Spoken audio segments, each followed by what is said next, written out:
Hello, good evening. I am Tingni Tim Hokib and this is TC Network English News Program. Today's top headlines include heavy hailstorm damaged houses, standing crops in Senapati district. Sit-in protest held by ITLF Women Wing in remembrance and respect for Kukizo martyrs. News in details. Severe weather conditions struck Senapati district, Manipur, on Tuesday, causing widespread devastation of houses and crops due to heavy rainfall accompanied by hailstorms. Reports indicate that the hailstorms hit Mao and its surrounding areas, including Jingmei Hulin village and Lai village under Paumata subdivision in Senapati district around 3:30 p.m. Additionally, hailstorms were also reported from Sangkunglung, Chakha, and Wilong Khunau under Wilong subdivision. The calamity caught residents off guard, leaving them grappling with the aftermath of the devastation. Hailstones, the size of marbles, pelted down relentlessly, covering streets, rooftops, and vehicles with thick blankets. Strong thunderstorms accompanying the hailstorm also caused significant damage, blowing away several houses and leaving residents without shelter.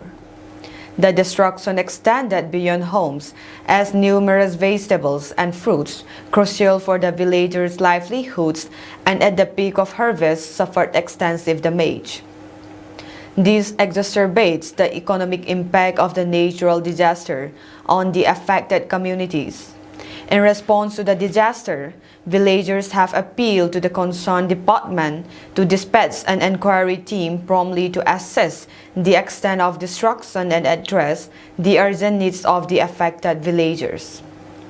No injuries or casualties have been reported from the disaster as of the time of this report. Whoa! Hailstorm at Lai village. Wonderful hailstorm.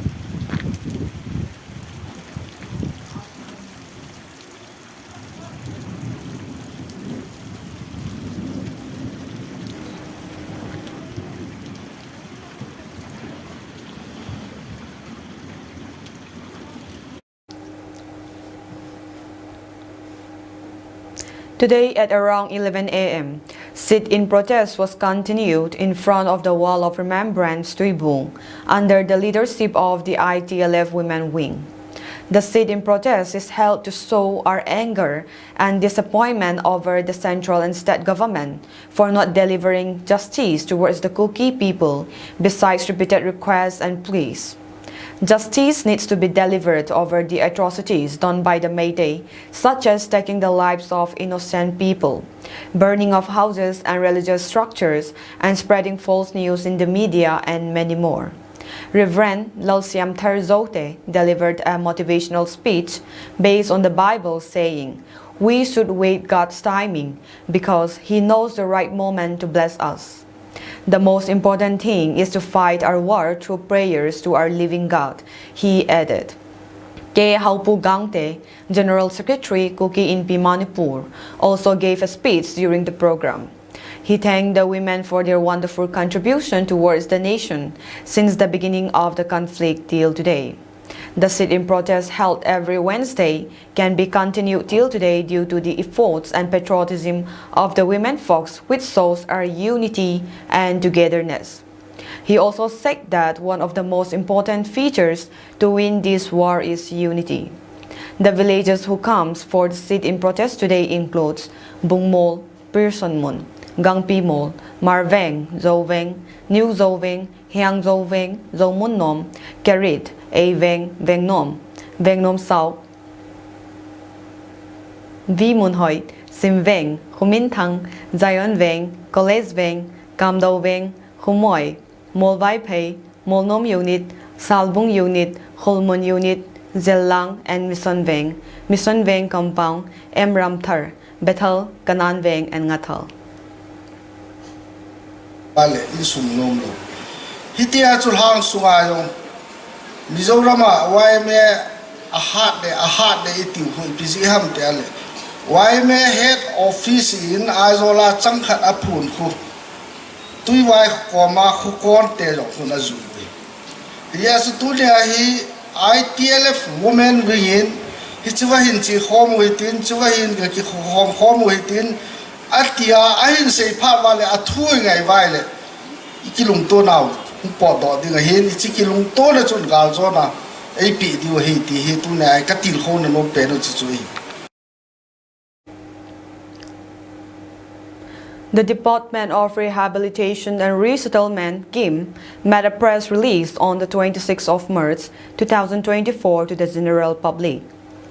The release states that the main aims and objectives of the Rehabilitation and Resettlement Department is to look over the safety and protection of our ancestral lands bestowed to us by God, as well as to put in order our settlement in villages and towns as well. The Department of Rehabilitation and Resettlement, since its founding times, had worked on the above-mentioned objectives, and progresses were made in the field. In order to protect and conserve our land, it has been brought to light the idea of grouping ourselves and settling together in large numbers, forming towns. Since we settle in small hamlets or villages, it is hard to survive and overcome situations in terms of hardship, and development is very low. For these reasons, it has been decided to group small villages together and turn these villages into towns. In relation to this, the Department of Rehabilitation and Resettlement in its first phase had planned to merge 21 small villages together to form a large settlement or township. The registration for this first phase is undergoing, and this release had been made to inform anyone who is unaware of this resettlement program. IDPs from IMPHAL are given the opportunity to register themselves in this resettlement program, in which every grouping they are interested. If God will, allocation of plot of land to the registrant will be initiated either in the first or second week of April. Anyone interested may kindly visit Kuki Inpi Manipur office, White House, Bizang, Churachandpur, or may contact the given mobile number 8730032826, Chairman R&R Kim, and 995-301-9173, Secretary R&R Kim. Today at around 7:30 a.m., the students who registered to study in Kerala were sent off at KSO Complex Tuibung Bazaar by the KSO Churachandpur. M. Gin Haukip, Secretary Education Department, KSO briefed the students about the journey and the various rules and regulations laid down for the students. Pastor Segin Mang Haukip, Pastor CFC District Headquarters, Tuibong motivate the students, followed by a blessing prayer. T. Letmilin Haukip, President KSO Churachandpur, flag off the students, after which their journey begins. Sadyan Services Trust sponsored the journey for the students. 50 students who were greatly affected by the war had been given the opportunity to continue their studies in Kerala, and the students were between class 6 to class 9, and they will be sponsored till class 12 by the schools they were admitted in Kerala. 5 parents and 3 KSO executives accompanied the students to guide them safely until they reach their destination.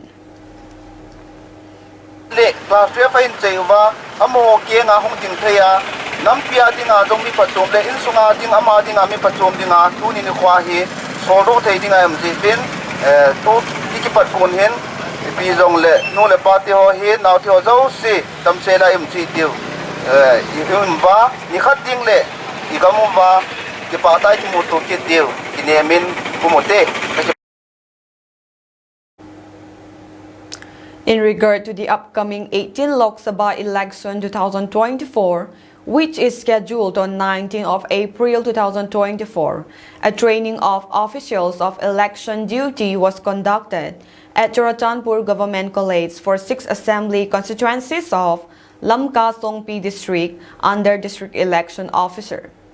Trainees were divided into 6 groups, which are presiding officer, male, polling officer 1, male, polling officer 2, male, polling officer 3, male, presiding officer, female, polling officer 1, female, polling officer 2, female, and polling officer 3, female, respectively.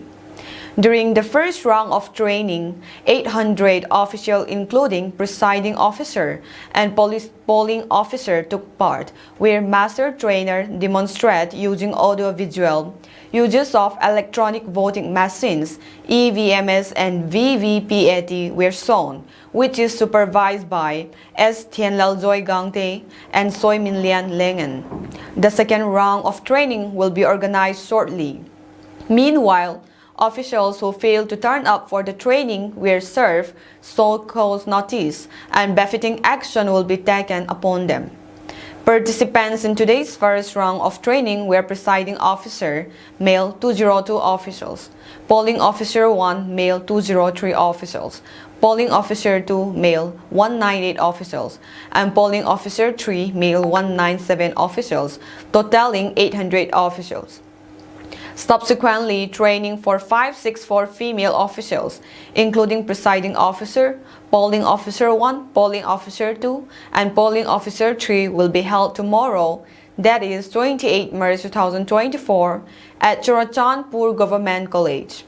It may be mentioned that voting for the Inner Manipur seat and Outer Manipur ST seat is scheduled on April 19, Phase 1, and April 26, Phase 2, respectively.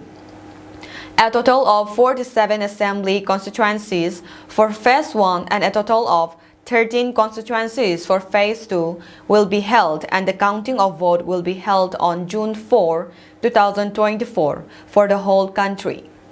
Total number of eligible voters in Lamka Songpi district is 1,82,732, out of which 87,444 are male and 95,284 are female, including 4 transgender.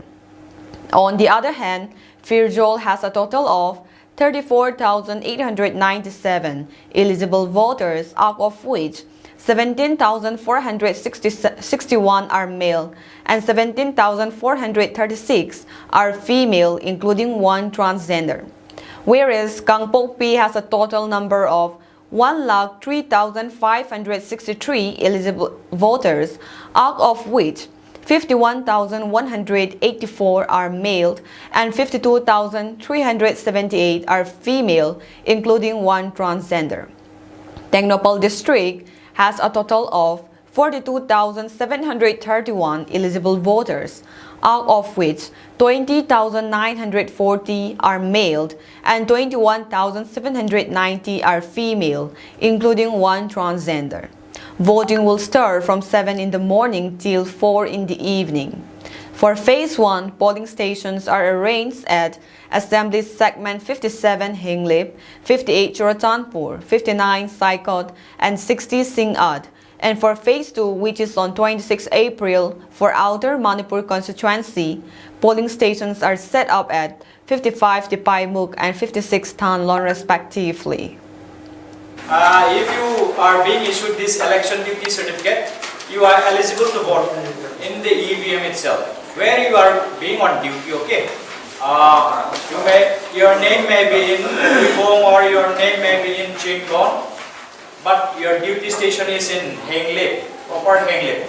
Till then, your name will not be in the electoral roll there, but based on this issuance of EDC, you are still eligible to vote through the EVM, okay? So, you please look at the form, you please take out the form or fill up.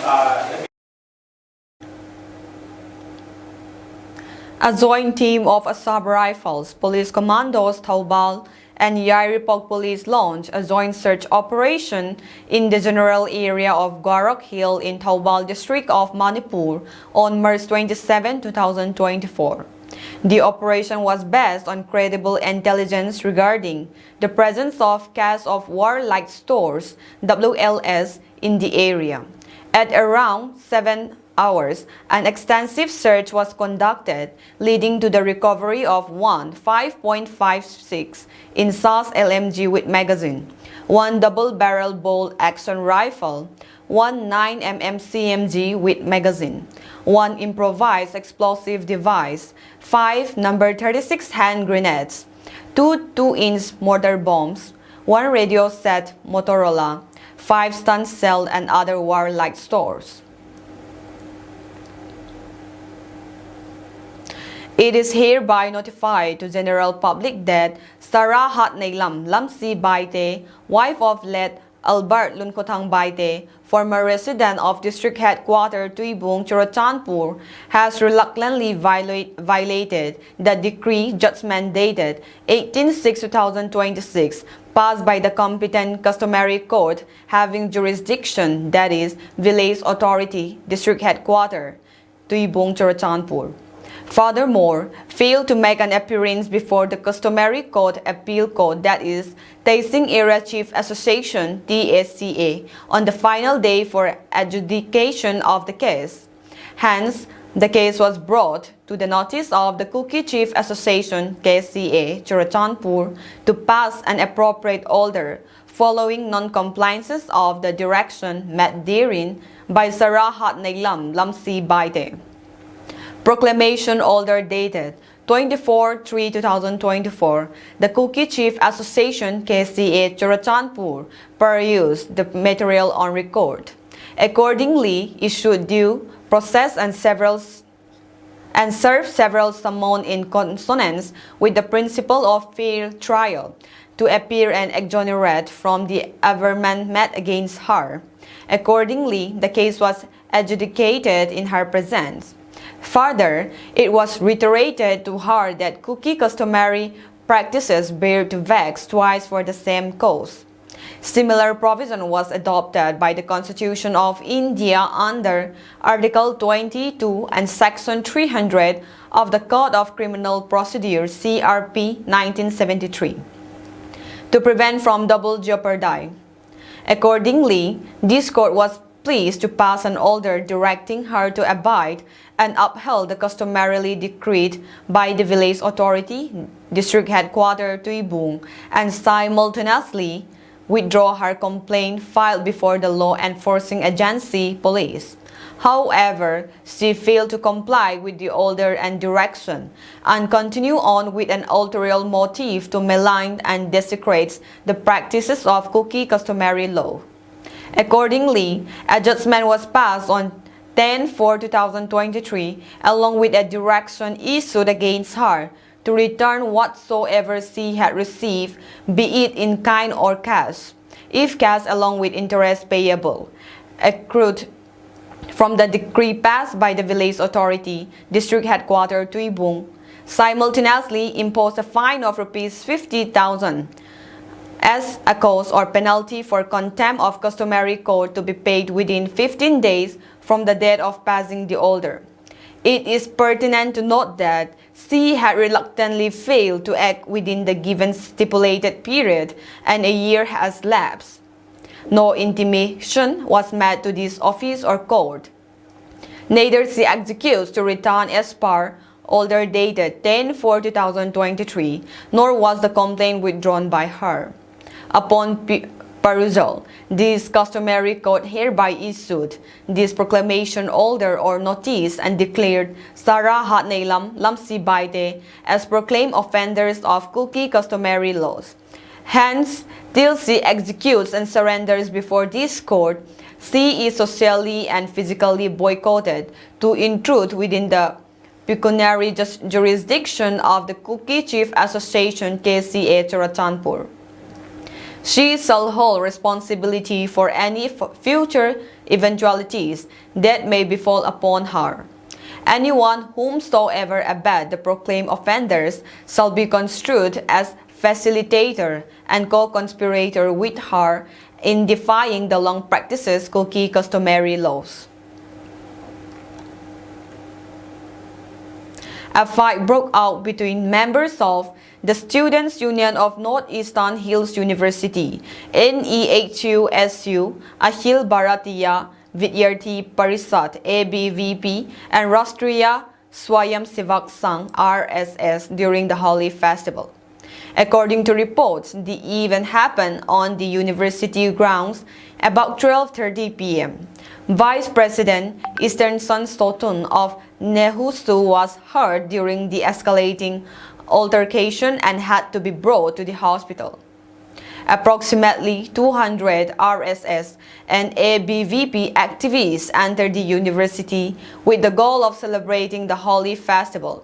According to Sotun, who subsequently filed FIR at Mokron's outpost, members of Nehusu, however, halted them, claiming university policies that forbid political gatherings and festivities on campus.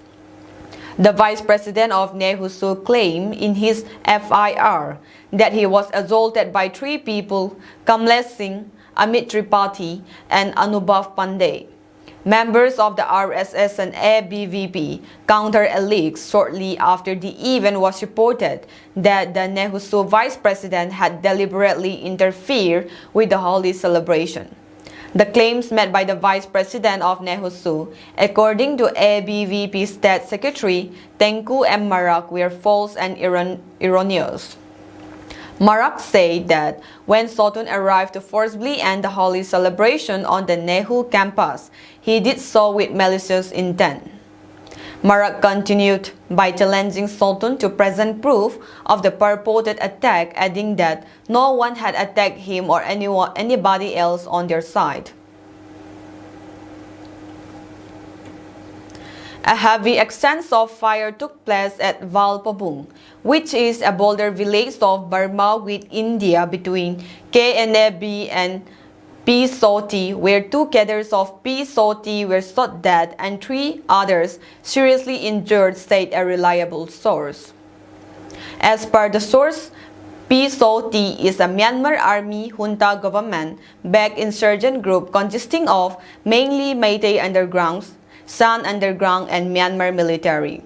The firing occurred at 1 noon of March 25 near Lumbini Monastery, in which P-Soti combined with Myanmar army shot fire on KNAB. As a result of firing, government primary school including number of houses were damaged by bombs and bullet holes were seen in many walls. But fortunately, no one was injured or dead, said the source.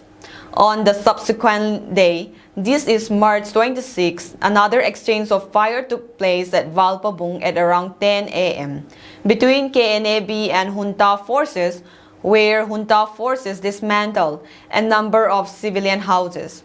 They shot a residence of one Paubul using bomb, but fortunately the bomb did not explode.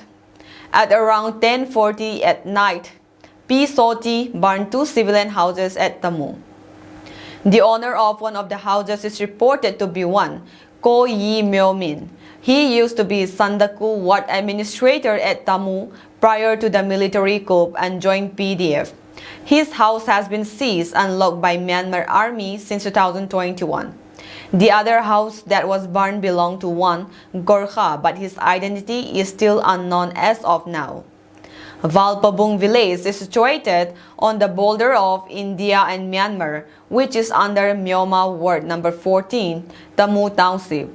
Valpabung village stands opposite to Govazang village, which is 400 meters away from boulder pillar number 80.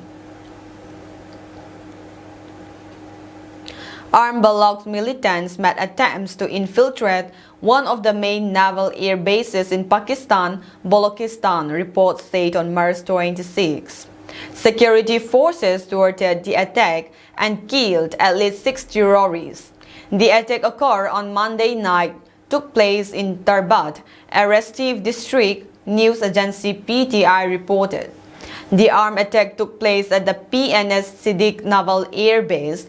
The assault was attempted from 3 sides of the airport boundary. Witnesses reported hearing gunfire and explosions overnight. Any harm on the airbase or aircraft was averted, security men said. The Ben Balochistan Liberation Army's Majid Brigade claimed responsibility for the assault. This is the third assault on security forces and installation this year claimed by the BLA. The BLA had previously attempted 2 attacks that were also repelled by security forces.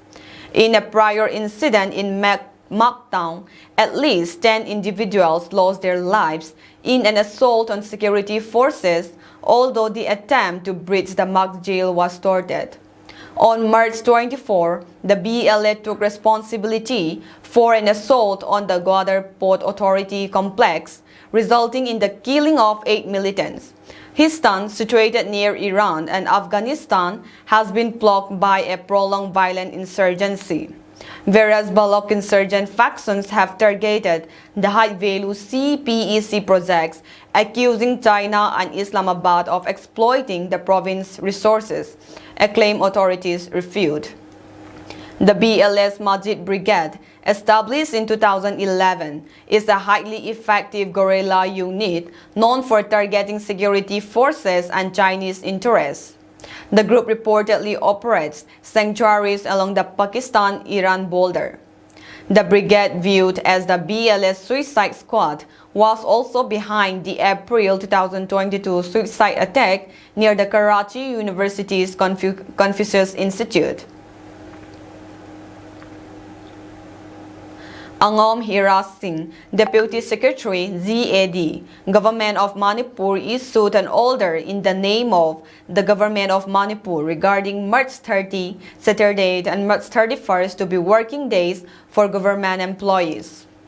The order reads, the Government of Manipur is pleased to declare the 30th, Saturday, and 31st, Sunday, March 2024, as working days for all government officers, including public sector undertakings, corporations, autonomous bodies, societies under the state government of Manipur, for smooth functioning of offices in the last few days of the financial year 2023-2024.